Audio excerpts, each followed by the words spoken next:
Graça e paz, queridos. Mais uma vez estamos aqui para falar com vocês sobre a palavra do Senhor Jesus Cristo, a palavra de Deus que nos ensina a cada dia como nós devemos nos portar diante dele para vencermos todas as batalhas das nossas vidas. E hoje nossa lição é a lição número 3, falando sobre a oração e o culto público. E o nosso texto básico para iniciarmos é Primeira Carta de Paulo a Timóteo, capítulo 2, versículos 1 a 15, que nos diz assim: Antes de tudo, pois, exorto que se use a prática das súplicas, orações, intercessões e ações de graças em favor de todos os homens, em favor dos reis e de todos os que se acham investidos de autoridade, para que vivamos uma vida tranquila e mansa, com toda piedade e respeito. Isto é bom e aceitável diante de Deus, nosso Salvador, o qual deseja que todos os homens sejam salvos e cheguem ao pleno conhecimento da verdade. Porquanto há um só Deus e um só mediador entre Deus e os homens, Jesus Cristo, homem, o qual a si mesmo se deu em resgate por todos, testemunho que se deve prestar em tempos oportunos. Para isto, fui designado pregador e apóstolo. Afirmo a verdade, não minto. Mestre dos gentios na fé e na verdade. Quero, portanto, que os varões orem em todo lugar, levantando mãos santas, sem ira, sem animosidade.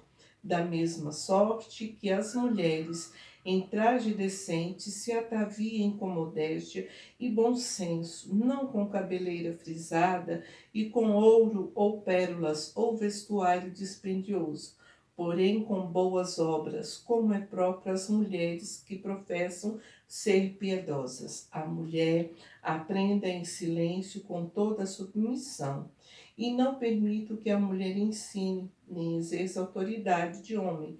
Esteja, porém, em silêncio, porque primeiro foi formado Adão, depois Eva, e Adão não foi iludido, mas a mulher, sendo enganada, caiu em transgressão.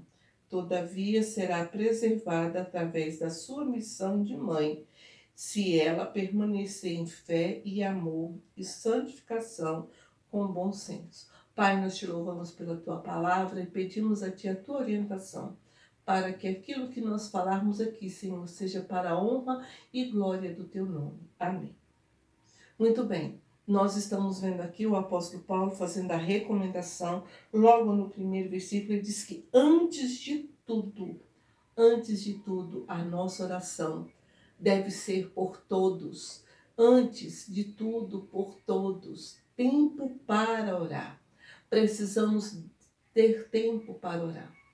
Muitas vezes a gente acorda desesperado e faz todas as outras coisas, menos tem tempo para oração. Mas aqui ele diz, antes de tudo, antes de tomar qualquer decisão, antes de fazer qualquer coisa, a oração, ela deve ser em primeiro lugar em nossas vidas. E logo em seguida ele diz que nós devemos orar, súplicas, vários tipos de oração. Como é que nós fazemos essas orações? Que ele fala aqui no versículo, ele diz ainda que nós precisamos usar a prática de súplicas, orações, intercessões e ações de graça. A oração, a súplica, quando eu vou suplicar por aqueles pedidos mais urgentes, não é? Quando exige uma necessidade de suplicar ao Senhor. A oração é aquela oração costumeira que eu faço, agradecendo a Ele por tudo, aquela oração que todos os dias eu posso fazer. E a intercessão? Intercessão é quando eu intercedo pelos outros.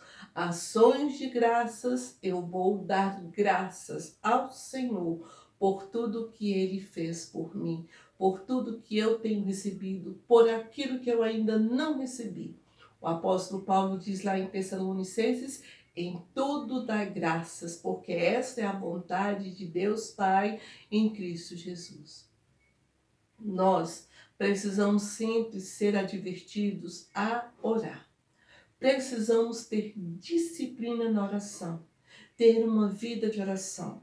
O Senhor Jesus, quando ele foi para ser chamado para o ministério, para realizar a sua obra, o que ele fez? Ele orou. Ele foi levado para o deserto e no deserto ele ficou ali em oração e em jejum 40 dias e 40 noites. Quer ter um sucesso na sua vida? Ore.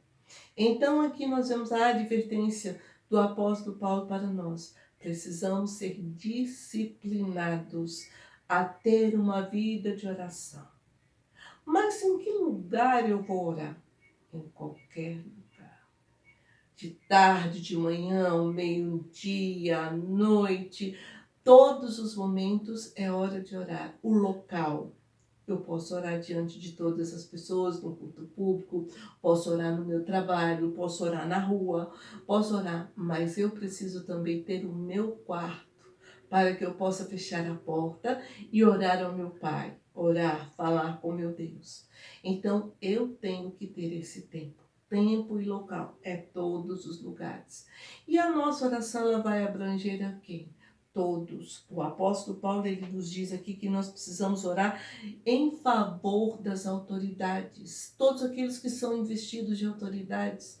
Nós vemos os tempos que nós estamos passando, tempo difícil, e as pessoas, ao invés de estar orando, pedindo ao Senhor conhecimento, para que o Senhor abra a mente, o entendimento dos nossos governantes, dos nossos líderes, das nossas autoridades, para que eles venham a ter o sucesso diante de Deus. O que nós estamos fazendo?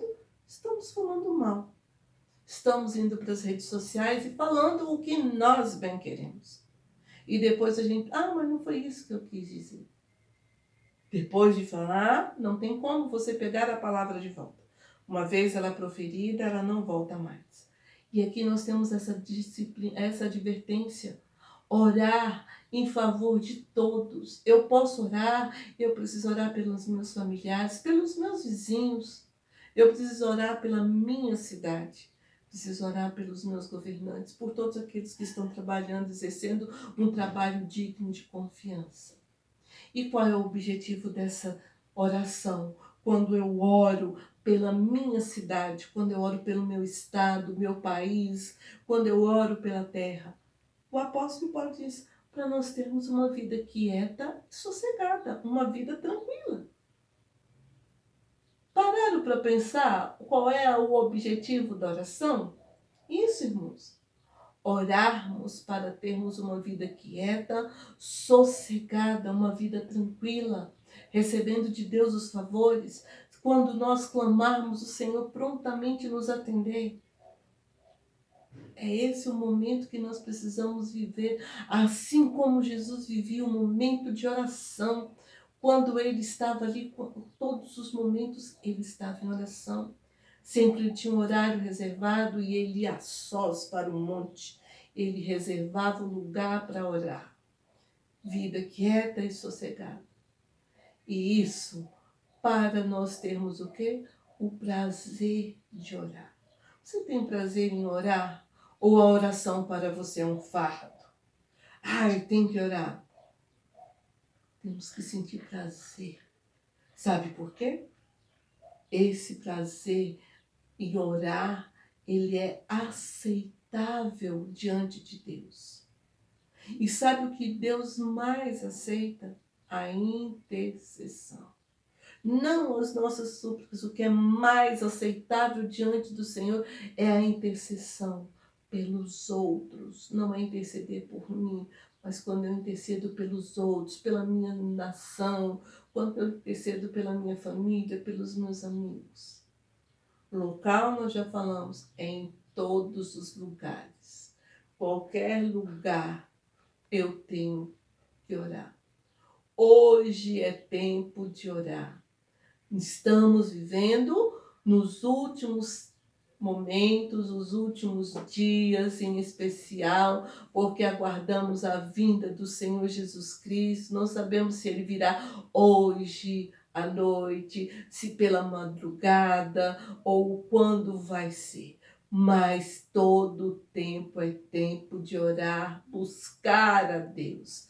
e todo lugar é próprio para oração, sendo que eu preciso ter um lugar especial, onde eu me encontro com o Senhor. E assim, nós precisamos estar tendo uma vida de oração.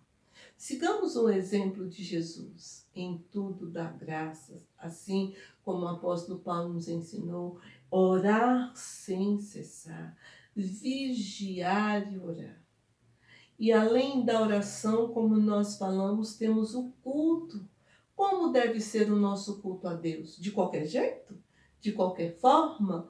Não. Lá em Romanos, capítulo 1, 12, versículos 1 e 2, o apóstolo Paulo, ele escreve dizendo assim: Rogo-vos, pois, irmãos, pelas misericórdias de Deus, que apresenteis o vosso corpo por sacrifício vivo, santo e agradável a Deus, que é o vosso culto racional. E não vos conformeis com este século, mas transformai-vos pela renovação da vossa mente, para que experimenteis qual seja a boa, a perfeita, agradável e perfeita vontade de Deus. Boa, agradável e perfeita vontade de Deus. Nós precisamos prestar um culto racional, espírito, alma e corpo.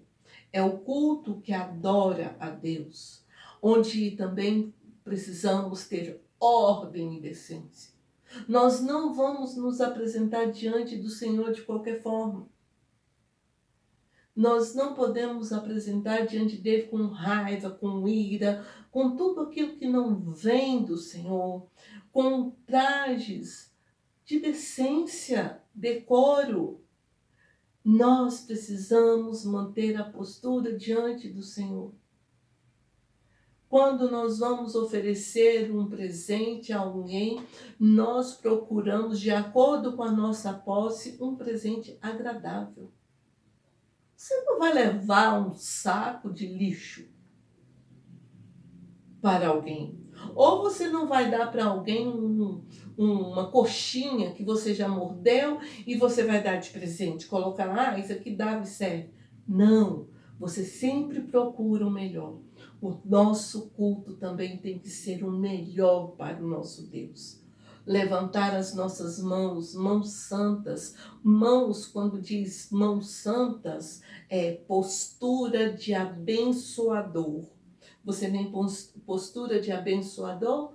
Então você pode levantar a sua mão e abençoar, orando aqueles que você quer que o Senhor alcance. Sem ira, mas com amor, com atitude de compaixão por todos aqueles que estão sofrendo, atitude de comunhão, tendo comunhão com o Senhor e comunhão com seus irmãos. Uma atitude perdoadora. Eu sou capaz de perdoar aquele que me maltratou, aquele que fez coisas ruins para mim. As boas obras devem ser marca do cristão para a glória de Deus. Então precisamos das boas obras para que ela venha marcar a glória de Deus. Por que isso? Boas obras. Essas obras não salvam. Claro que não são. Mas são elas que vão testemunhar o bom favor do Senhor em nossas vidas àqueles que não conhecem a Cristo. São as boas obras que vai glorificar a Deus.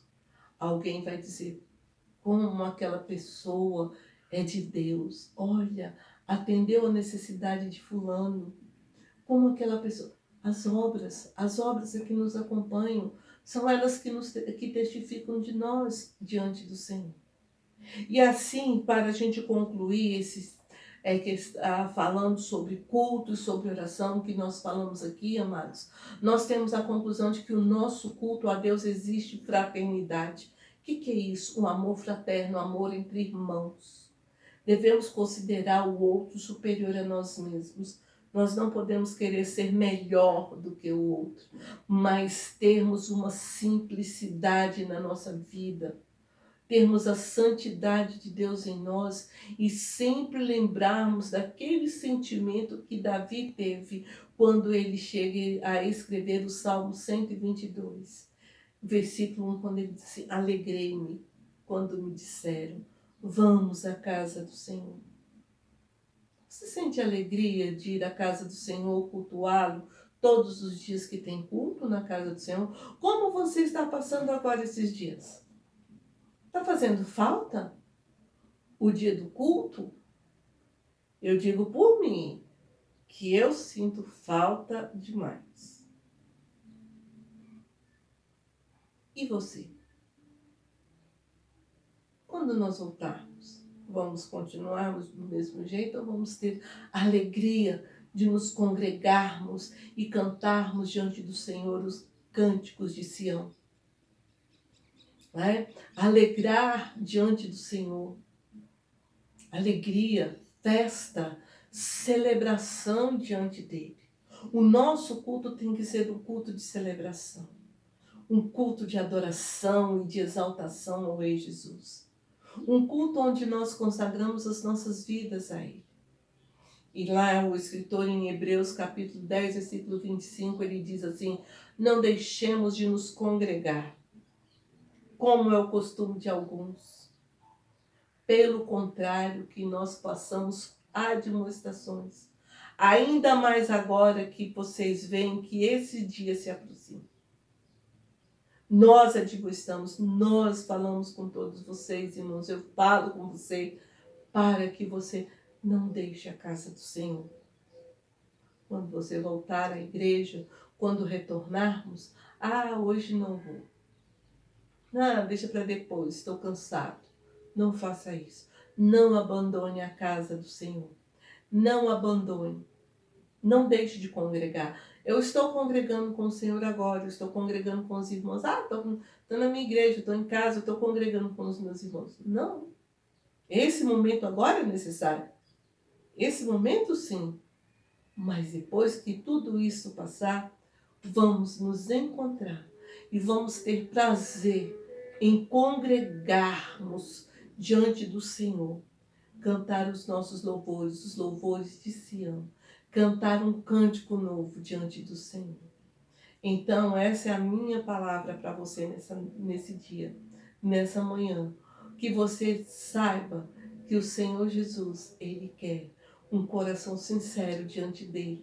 Que as nossas orações possam ser as orações aceitáveis ao Senhor. Que nós possamos levantar as nossas mãos sem ira e sem contenda para dizer quão grande é o Senhor em nossas vidas. Que nós possamos abrir o nosso coração e receber o novo de Deus. Que Deus te abençoe, rica e poderosamente, no precioso nome de Jesus. Amém.